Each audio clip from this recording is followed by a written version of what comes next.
और लाहौर से खबर शामिल करेंगे, जहां सब्जाजार में डाकू और डॉल्फिन फोर्स के दरमियान मुकाबला हुआ है। डॉल्फिन फोर्स ने एक डाकू को जख्मी हालत में गिरफ्तार कर लिया है।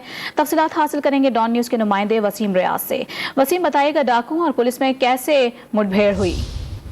जी देखिए, 15 की कॉल थी और ये एक फुटेज जो है, मोबाइल फुटेज, वो भी डॉन न्यूज ने हासिल की है, जिसमें डाकुओं को सब्जाजार के इलाके में एक शहरी को जो है वो लूटते हुए देखा जा सकता है। मुकामी अफराद ने 15 पर जब इतला दी तो पेट्रोलिंग पर मौजूद डॉल्फिन फोर्स के एहलकार जो है वो फौरी तौर पर मौका पर पहुंचे।